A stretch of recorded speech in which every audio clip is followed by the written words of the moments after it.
হাসিনার খেলা শুরু।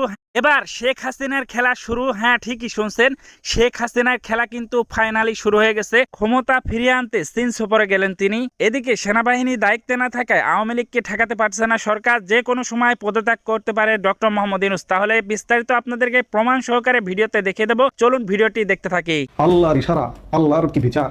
আওয়ামী লীগ ক্ষমতায় আসছে, বাংলাদেশে আওয়ামী লীগ সহ একটা নির্বাচন মাস্ট। কারো বাবার ক্ষমতা নাই যে ঠেকাবে।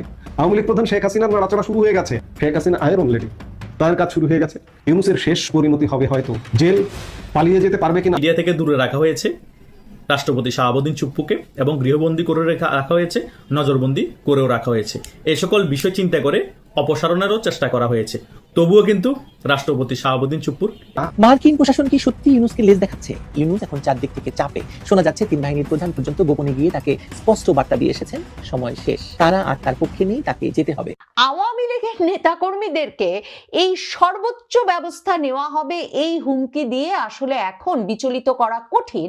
কারণ আওয়ামী লীগের নেতা কর্মী, সমর্থকের পরিবার পরিজন সহ মানে সকলের বিরুদ্ধে হত্যা মামলা আছে। গতকালকে শি জিনপিং, চীনের প্রেসিডেন্ট, তিনি শেখ হাসিনাকে ফোন করেছিলেন যে শেখ হাসিনা 5টা দেশ সফর করুন ব্রিক্সের। ভারত কখনো একটা প্ল্যান নিয়ে চলে না। চীন এটা বুঝে গিয়েছে যে বাংলাদেশে নেক্সট প্রধানমন্ত্রী হিসেবে ভারতবর্ষ শেখ হাসিনাকে সিংহাসনে বসাবে। সম্মেলনে নির্বাচনের প্রস্তুতি নিয়ে সেনাবাহিনী কথা বলেছে। মুক্তিযুদ্ধের সপক্ষের দুজন বীর সন্তান, বাংলা মায়ের দুজন বীর সন্তান আজকে হাইকোর্ট থেকে জামিন পেয়েছে। তারা হলো লতিফ সিদ্দিকী, বীর মুক্তিযোদ্ধা, এবং সাংবাদিক মঞ্জুরুল্লাহ পান্না। এবার জানিয়ে দেব এইমাত্র পাওয়া হাতে থাকা সর্বশেষ আপডেট সংবাদ। এতক্ষণ শুনছিলেন সংবাদ শিরোনাম, এবার থাকছে বিস্তারিত। প্রিয় দর্শক, ইতিমধ্যে যে ভিডিওর স্ক্রিপ্টগুলো আপনারা দেখে ফেলেছেন, ইতিমধ্যে কিন্তু বুঝে গেছেন যে আজকের এই ভিডিওটা ঠিক কোন দিকে ইঙ্গিত করছে এবং কি সম্পর্কে হতে চলেছে। তাই আমি আর কথা বাড়াবো না, আপনাদেরকে কিন্তু সেই মূল ভিডিওটা দেখিয়ে দেবো। তার আগে একটা ছোট্ট রিকোয়েস্ট করে থাকবো, আপনি যদি এই চ্যানেলে এখনো নতুন হয়ে থাকেন তাহলে অবশ্যই চ্যানেলটাকে সাবস্ক্রাইব করে আমাদের সাথেই থাকবেন, যাতে করে এমন নতুন নতুন আপডেট নিউজ সবার আগে আপনাদের হাতে পৌঁছে দিতে পারি। তাহলে চলুন এই বিষয় নিয়ে রাজনৈতিক বিশ্লেষকরা কি বলেছে আগে সেই ভিডিওটা দেখে নি, তারপরে কিন্তু মূল ভিডিওটা আপনাদেরকে দেখিয়ে দেবো। তাহলে চলুন একের পর এক ভিডিওগুলি দেখতে থাকি।